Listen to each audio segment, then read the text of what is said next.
아멘. 로마서 16장 말씀을 함께 읽고자 합니다. 오늘 마지막 로마서 16장, 이제부터 로마서가 진짜 시작됩니다. 로마서 17장을 기록하는 것이 저와 여러분이 우리가 가장 중요하게 바라봐야 될 일입니다. 기억하시기를 바랍니다. 나의 로마서는 이제부터 시작이다. 나의 로마서는 이제부터 시작이다. 한번 마음속으로 같이 합시다. 시작. 나의 로마서는 이제부터 시작이다. 아멘. 로마서 16장 17절에서부터 27절까지 말씀을 봅니다. 우리는 로마서의 주제를 그리스도의 종으로 초점을 맞추어서 이제까지 왔죠. 구원이 무엇인지를 이제 이루고 나가는 것. 자, 16장 17절에서부터 27절까지 마지막 구절을 함께 읽습니다. 시작. 형제들아, 내가 너희를 권하노니 너희가 배운 교훈을 거슬러 분쟁을 일으키거나 거치게 하는 자들을 살피고 그들에게서 떠나라. 이 같은 자들은 우리 주 그리스도를 섬기지 아니하고 다만 자기들의 배만 섬기나니 교활한 말과 아첨하는 말로 순진한 자들의 마음을 미혹하느니라. 너희의 순종함이 모든 사람에게 들리는지라. 그러므로 내가 너희로 말미암아 기뻐하노니 너희가 선한 데 지혜롭고 미련하기를 원하노라. 평강의 하나님께서 상하게 하시리라. 우리 주 예수의 은혜가 너희에게 있을지어다. 나의 동력자 디모데와 나의 친척 누기오와 야손과 소시바더가 너희에게 문안하느니라. 이 편지를 기록하는 나 드디어도 주 안에서 너희에게 문안하노라. 나와 온 교회를 돌보아주는 가이오도 너희에게 문안하고 이 성의 재무관 에라스도와 형제 고아도도 너희에게 문안하느니라. 나의 복음과 예수 그리스도를 전파함은 영세 전부터 감추었다가 이제는 나타내신 바 되었으며 영원하신 하나님의 명을 따라 선지자들의 글로 말미암아 모든 민족이 믿어 순종하게 하시려고 알게 하신 바 그 신비의 계시를 따라 된 것이니 이 복음으로 너희를 능히 경고하게 하실 지혜로우신 하나님께 예수 그리스도로 말미암아 영광이 세세 무궁하도록 있을지어다. 아멘. 자, 우리 마지막을 감개무량하네요. 마치 책거리하는, 로마서 책거리하는 날입니다. 책을 막 던지면서 파티를 해야 될 날인데 제가 파티할 돈은 보내드리지 못하겠고 알아서 맛있게 뭐 사드세요. 드시면서 기도하기를, 하나님, 로마서 16장은 끝났지만 이제부터 나의 로마서, 나의 복음서, 나의 진정한 가장 복음의 진수가 무엇인지를 보여주고 있다는 로마서, 이제 나의 로마서를 몸으로 실천하며 살겠습니다. 그래서 여러분 꼭 기억할 때 로마서 17장 같은 성도 꼭 마음속에 기억하여서 나의 로마서를 기록하면서 살아야 되겠다. 여러분 일기도 한번 적어보면 참 좋습니다. 감사일기 잘 적으셔야 됩니다. 영성일기도 참 중요합니다. 남겨서 나의 로마서를 어떻게 기록하고 있는지 뒤돌아보고 또 점검하고 또 한 걸음 한 걸음 발전시켜 나간다. 그러면 나의 성경책, 성경책으로 말하기는 좀 경에 좀 그렇고 나의 영적 성장 일기, 나의 성장, 이것을 기록하는 것 굉장히 뿌듯하고 또 좋습니다. 힘들고 어려울 때 우리가 성경 말씀을 읽어도 많은 감동과 은혜가 되는데, 또 어떤 분이 이겼던, 어려움을 잘 이겨내었던 그런 이야기를 들을 때도 마음에 큰 감동이 되는데, 제일 좋은 것은 뭐냐면 내가 어려웠고 힘들었을 때 기도하고 말씀으로 힘을 얻고 내가 극복했던 것을 적어 놓은 것을 들춰보면 그것도 굉장히 나한테 자극이 되어집니다. 아, 그래, 이때 이런 좋은 추억이 있었지, 하나님께서 이렇게 나에게 해 주셨지, 저분 통해서, 목사님 통해서, 성도님과 나눔 통해서 이런 도전과 감동과 도움을 받았지, 그런 마음속에 굉장히 담대함을 가지고 살아갈 수가 있습니다. 지금도 이런 어려움이 있지만 예전에도 함께 하신 하나님, 예전에도 나를 지켜주신 하나님, 예전에도 나를 붙잡아 주신 하나님께서 이 어려움도 이겨나갈 수 있도록 역사하여 주실 줄을 믿습니다. 하나님의 말씀이 그러하고 내 자신의 영적인 일기가 그러하고, 그래서 여러분 짧지만 좀 귀찮을 수도 있겠지만 하루에 단 1분간이라도 시간을 내어서 짤막짤막하게 감사의 일기, 영성의 일기, 말씀의 깨달음의 일기 잘 적어 놓는 것도 참 중요하죠. 자, 오늘 22절에 보니까 이 편지를 기록한 나 더디오라는 사람이 나타납니다. 다시 말하자면 사도 바울이 이 편지를 다 기록한 것이 아니고 이 편지를 대신 기록해 준 사람이 있었다는 사실이죠. 참 재미있지 않습니까? 사도 바울이 모든 걸 다 이렇게 기록했을 거다 생각되지만 전혀 그렇지 않고 엉뚱한 사람이 이걸 잘 기록해서 너에게 로마의 교회에 무난 인사를 전해주고 있는 모습도 바라보게 됩니다. 여러분의 편지도 한번 기록해 보십시오. 괜찮습니다. 귀찮은가요? 그러면 아내한테, 남편한테 돈 1,000원 주고 대신 적어달라고 해도 괜찮습니다. 자, 오늘 읽었던 말씀의 마지막은 이렇게 이야기합니다. 17절에 떠나라. 어떤 사람에게 너희가 배운 그 교훈을 거스러서 분쟁을 일으키는 사람, 거치게 하는 자들을 살피고 그들에게서 떠나라. 이런 믿음의 길을 걸어가면서 같이 있을 사람들이 있고 거리감을 두어야 될 사람이 있습니다. 우리가 사회적 거리두기란 말이 전혀 새롭게 다가오는 신생 단어지만 이제는 익숙한 단어죠. 거리를 두는 것, 사회적 거리를 두는 것.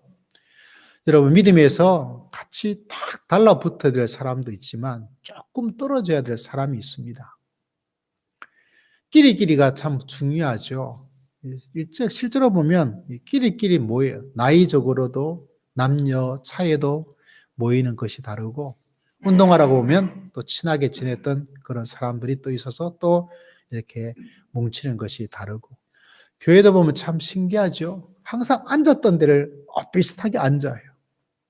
비슷하게. 설의 예배당을 가면 또 어떻게 앉을까 그게 조금 궁금하기도 해요. 항상 오른쪽에 앉았던 사람은 오른쪽에 앉고, 왼쪽에 앉았던 사람은 왼쪽에 앉고, 저 뒤에 앉았던 분은 저 뒤에 앉으시고, 저 앞에 앉았던 분은 앞에 앉으시고. 그래서 생각을 합니다. 가서 의자를 한 20개 정도만 딱 두어서 앞쪽 앉는 것부터 조금 만들면 의자를 50개 내에 둔다 하더라도 좀 앞쪽에 앉지 않을까. 근데 그게 그렇지 않더라고요. 비슷하게 앉는 거. 전 학교 다닐 때 거의 앞쪽에 앉아서 강의를 들어서 항상 제 자리가 첫째 아니면 둘째 줄이었어요. 그게 안 바뀌어요. 어쩌다 늦어가지고 저 뒤쪽에 앉으면 이상해요. 뭔가 집중이 되지 않고 내 옷을 입지 않은 것처럼, 남의 옷을, 남의 신발을 신는 것처럼. 그런데 무엇을 이야기하는 거 하냐면 우리가 가까이 할 사람들 있습니다. 여러분, 내가 신앙에서 뭔가 좀 발전하고 나아가야 되겠다 싶으면 나보다 좀 나은 사람들한테 같이 머리를 자꾸 들이밀으셔야 돼요. 그래야 그 속에서 뭔가 영향을 받습니다. 근데 그걸 하기가 참 어려워요. 옛날에 어떤 목사님이 이야기하더라고요. 소그룹에 갑자기 잘 굴러가다가 갑자기 이상해지고 지금 못 가지만 홍콩으로 가더래요. 왜 홍콩 가느냐?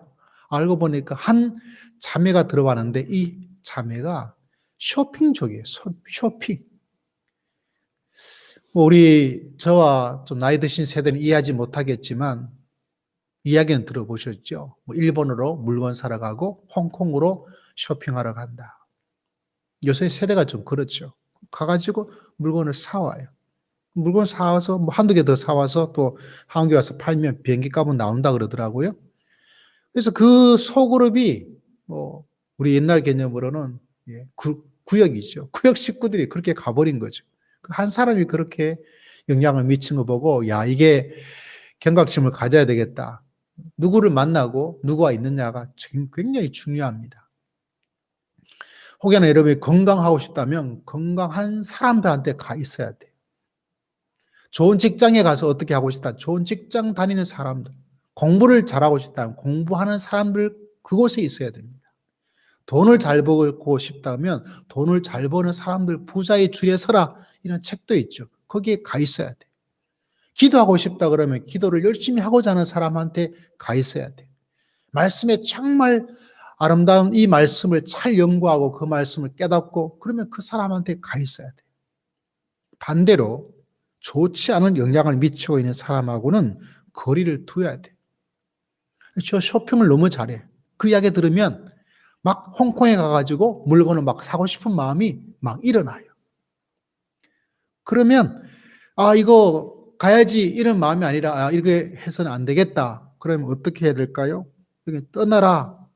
좀 다른 의미는 거리를 두라. 멀리 두어라. 이런 의미를 같이 가지고 있습니다. 여러분 교회도 동일하고 회사도 동일하고 내가 어느 쪽의 사람들하고 같이 어울리느냐 굉장히 중요합니다.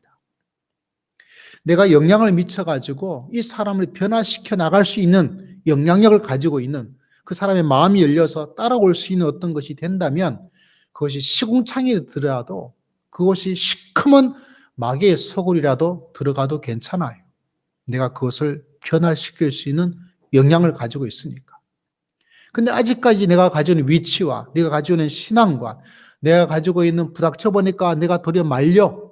내가 도리어 저쪽에 딸려 들어가. 기가 그쪽에 휩싸여져 있어. 그러면 거리를 둬야 돼요. 거리를 둬야 됩니다. 오늘 말씀에다 보니까 어떻게 이야기하고 있습니까? 떠나라. 거리를 둬야 된다. 쌍판 모르게 해야 된다. 뭐 이렇게도 할 수 있습니다. 왜? 그 사람이 너무 나를 그거 해요. 신앙적으로, 말씀적으로, 진짜 마귀에게 유혹하는 것처럼. 오늘 읽었던 말씀에 보니까 20절에 그 말씀을 쭉쭉 하고 있다가 평강의 하나님께서 속히 사탄을 너희 발 아래에서 상하게 하시리라. 이 말씀까지 있는 거 보면 지금 이 떠나란 이 사람들의 상태가 어떤지를 아주 세밀하게 알 수는 없다 하더라도 사탄적인 악마적인 어떤 것이 그 속에 있어서 복음과 진리와 생명을 교회를 무너뜨리려는 악한 어떤 것이 있다는 것을 바라보게 됩니다. 그때는 거리를 두어야 돼요. 사회적 거리 두기보다 몇 배 더 두어야 됩니다. 제일 잘 떠났던 사람은 제가 볼 때는 다른 사람이 아니라 옷에 통독을 하게 되어지면 나타나는 사람이 있죠. 바로 요셉입니다. 그 아주머니 사모님께서 몇 번 이래서 자꾸 다가와서 같이 놀자. 아이 젊고 잘생겼네. 이렇게 이야기를 하죠. 찬스를 만들어요. 요셉이 바보가 아닌 이상 이 아주머니가 나한테 흑심을 품고 있구나. 왜 몰랐겠어. 몇 번 했으니까. 그러다가 결정적인 찬스가 아주머니가 만들어서 다 없어요. 집에 딱 두 사람. 그 여인과 이 젊은 친구. 요셉만 남게 된 거죠. 근데 어떡합니까? 옷을 벗어버리고 나 살려라 하고 가버립니다. 이걸 유혹을 이겨낸다는 것은 참 대단한 거예요. 완전 범죄가 될 수 있고 자기가 뭐 한 것도 아니고 도리어 그쪽에서 하자니까 쉽게 유혹에 넘어갈 수 있잖아요. 그런데 요셉이 어떻게 하고 있습니까? 그냥 도망가 버려서 사회적 거리 두기를 한 거죠. 그 사모님하고 거리를 두기를 한 것입니다. 여러분 떠나야 될 것은 떠나는 것. 그렇다고 해서 엉뚱한 떠남을 생각하시면 되지 않습니다. 어느 정도 거리를 두어야 돼요. 만남의 횟수를 줄이고 그리고 그 사람과 이야기할 수 있는 횟수를 줄이고 물론 가장 좋은 것은 여러분 내가 도리어 영향을 미치는 것입니다. 저도 많은 사람에게 영향을 받았고 지금도 뭐 사람들에게 성도들 그리고 친구들에게 후배들에게 선배들에게 크든 작든 영향을 주고 또 영향을 받습니다. 너무너무 감사하죠. 너무너무 좋은 것이죠. 근데 어떤 사람은 거리를 둬야 돼요. 욕을 한다. 거리를 둡니다. 1년에 한두 번밖에 연락 안 해요. 왜? 그거 자꾸 듣고 있으면 그거 자꾸 듣고 있으면 이 뭐 누가 우리 옛날에 읽었던 책에는 안 좋은 이야기도 귀를 막 씻었다 그러는데 진짜 씻어야 돼. 성질을 자꾸 부리고 있다. 신앙적으로 엉뚱한 이야기를 자꾸 하고 있다. 믿음으로 살려는 것보다는 다른 이야기를 하는데 더 관심을 가지고 있다. 그러면 저는 흔히 말해서 끊어야 돼. 그 사람이 아무리 유능한 사람이고 그 사람이 아무리 사람들에게 존중을 받고 있는 사람이라 하더라도 이 사람은 끊어야 된다. 그 사람을 미워하고 그 사람을 비난하고 그 사람을 원망하고 그 사람의 폭력을 하고 그 사람의 폭언을 하고 그런 건 하지 않습니다. 그러나 그 사람과의 만남 속에서 이게 개선되지 않는다. 나아지지 않는다. 그러면 아무리 하더라도 뭐죠? 오늘 읽었던 17절 말씀에 있는 것처럼 떠나라. 왜냐하면 18절인 것처럼 섬기지 아니하고 자기들의 배만 섬긴다. 성경의 배는 참 여러 가지 의미를 가지고 있죠. 우리는 한 단어, 그들이 배만. 네. 다른 성경 사도 바울의 서신서에 또 배 이야기가 나올 때도 그것도 이 배에 대한 이야기, 욕심의 배죠. 욕심의 배.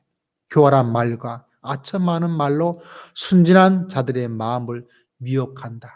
예. 교활한 말, 아첨 많은 말. 이 말에 딱 들어가면 여러분 싹 넘어갑니다. 말을 참 예쁘게 잘하는 사람이 있죠. 말을 아주 감칠하게 하는 사람이 있습니다. 말을 싹 해가지고 우리의 마음을 자꾸 빼앗아 가려는 거. 이게 아니에요. 이런 사람들 같이 어울리면 안 됩니다, 여러분.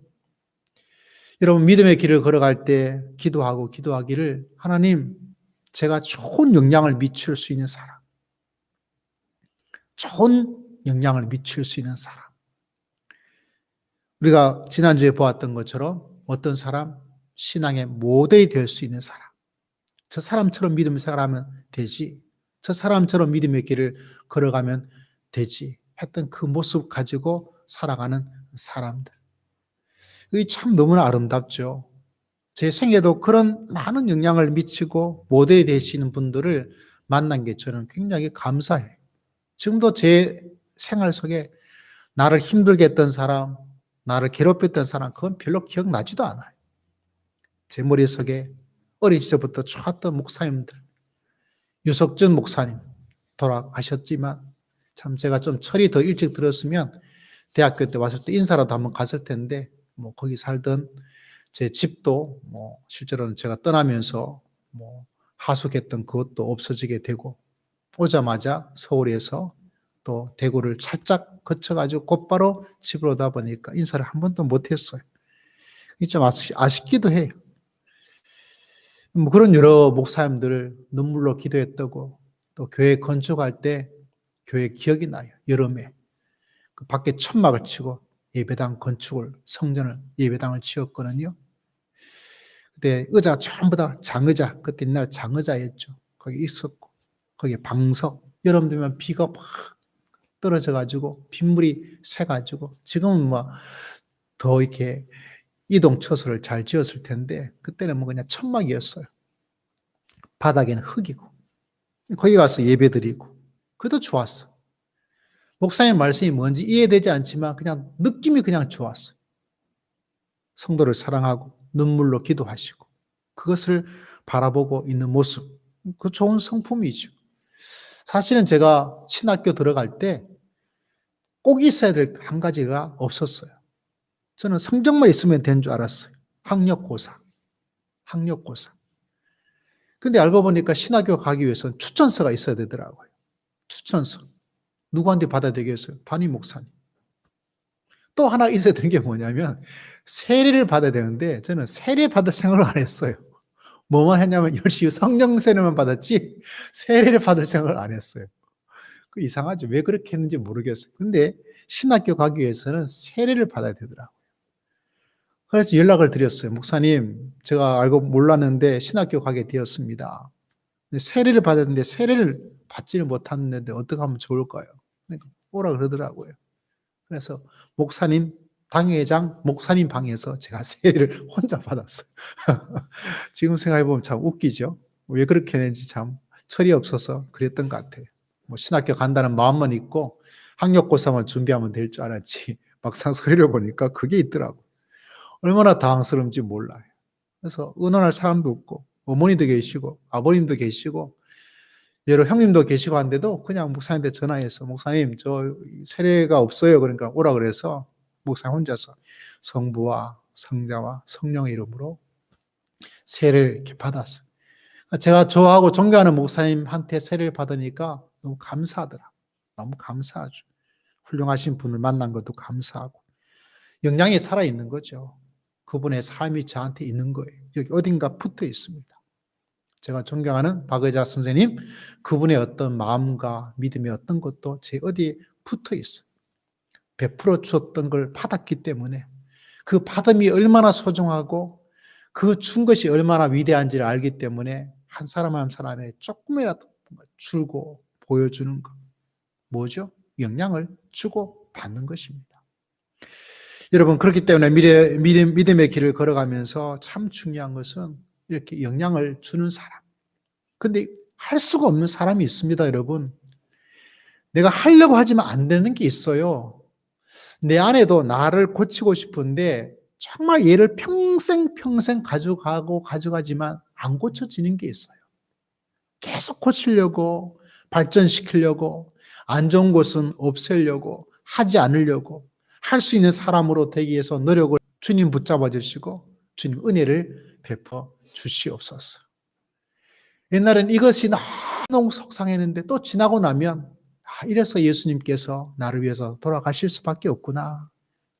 할렐루야. 오직 주님만 의지하며 살 수밖에 없구나. 그것을 깨닫게 되고 내 안에 해결되지 않는 어떤 일이 있기 때문에 다른 사람도 이해를 할 수가 있습니다. 저 사람도 저런 문제를 가지고 있는데 저걸 못 고쳐? 저거 하나 못하냐? 그것도 못하면서 네가 뭐냐? 그런 것이 제 마음에는 없어요. 왜? 내 안에 있는 것도 해결하지 못한 문제가 있다면 저분에게도 해결하지 못한 게 있지 않겠어요? 나도 부족한 것이 있다면 저 사람도 부족한 것이 있지 않겠습니까? 나도 좀 잘하는 것이 있다면 저 사람도 언젠가는 때가 되면 열심히 할 그때가 있지 않겠어요? 내 믿음도 항상 1년, 12달, 매일매일, 한 시간마다 뜨거움 가운데 막 살아갈 수가 없잖아요. 살아가지도 않고. 그렇다면 저 사람도 동일하다는 거죠. 그래서 나를 들여다보고 부족함을 알고 연약함을 알면 알수록 그것이 내 자신에게만 적용되는 것이 아니라 저 사람도 그럴 때가 있지. 저 사람도 저렇게 화가 날 때도 있는 것이고 못된 성질을 부릴 때도 있는 것이고 좀 쉬고 싶은 때도 있는 것이고 좀 게을러질 때도 있고 또 뜨겁게 역사할 때도 잘하고 있구나. 그 열정과 그 마음이 또 열심히 되어져서 하나님 은혜를 주시는구나. 나도 그럴 때가 있으니까. 저도 말씀을 전할 때 막 힘이 날 때가 있지만 힘이 떨어질 때가 있고 기도할 때 막 기도가 너무너무 줄이 잘 피어서 쭉 할 때가 있고 행복할 때가 있고 어떤 데는 죽으라고 기도하는데 기도가 되는지 참다는 건지 안 될 때가 있고 그렇게 살아가다 보니까 서로 나를 바라보면 저 사람을 바라볼 수 있고 저 사람을 바라보면서 나를 바라볼 수 있게 되어지고 그렇게 살아가는 것이죠. 근데 여러분 꼭 기억해야 될 것은 무엇인가? 내가 영향을 주고 영향을 받고 근데 어떤 사람은 거리를 둬야 돼요. 감당이 안 되는 사람은 거리를 둬야 됩니다. 목사님 정말 주님의 사랑으로 안고 주님의 사랑으로 안고 그 말씀도 있지만 여러분 그 말씀만 있으면 저도 설교를 그렇게 합니다. 끝까지 책임지고 끝까지 껴안고 끝까지 해야 돼. 근데 오늘 읽었던 말씀에는 이런 사람도 있습니다. 물론 껴안아야 될 사람과 멀리 해야 될 사람을 아예 너무 이기적인 그것으로 너무 내 중심적으로 하면 안 되죠. 오늘 목사님은 거리 두라 그랬으니까 거리 둬야 돼. 실제는 껴안고 기도하고 아파야 되는데 그에 대한 것들은 영적인 아주 예민함과 지혜로움이 필요합니다. 그래서 오늘 읽었던 말씀에도 이런 말씀이 있죠. 선한 데는 지혜롭고 악한 데는 미련하기를. 그래서 그 말씀을 잘 따르냐 안 따르냐는 것은 마치 선악과를 두고 야 먹지 마. 네가 알아서 해. 그거랑 똑같아. 큰 말씀은 우리에게 주어지는데 그에 대한 세밀한 것들은 이거는 신앙의 놀라운 예술입니다. 그걸 어떻게 결정하는가? 어느 정도 할 것인가? 그거는 예술입니다. 그래서 믿음의 길은 예술적인 감각이 필요하고, 기도도 예술적인 감각이 필요하고, 사람과의 관계도 예술적인 것이 필요해요. 그것이 바로 지혜입니다. 여러분, 오늘 말씀을 맺습니다. 혹은 오늘 있을 때 가까이 될 사람은 가까이, 그리고 영향을 미칠 사람 영향을 주고, 또 받을 건 잘 받아주시면 됩니다. 너무 고맙다고, 당신이 있어서 너무 좋다고, 함께 일할 수 있어서 너무 좋다고. 그렇죠? 그렇지만 거리를 두어야 될 사람은 또 있다는 사실. 거리를 좀 두시기를 바랍니다. 내가 좀 쉬어야 될 사람은 쉬어야 됩니다. 이 사실을 꼭 기억하여서 로마서 마지막의 시간에 이 말씀으로 매듭을 짓고 기도할 때, 하나님, 나의 로마서 17장을 기록하며 살겠습니다. 할렐루야. 내일 아침은 새로운 말씀으로 새롭게 시작을 했으면 좋겠습니다. 우리 주여 한번 외치고 다 함께 통성으로 간절히 기도드리겠습니다. 주여, 아버지.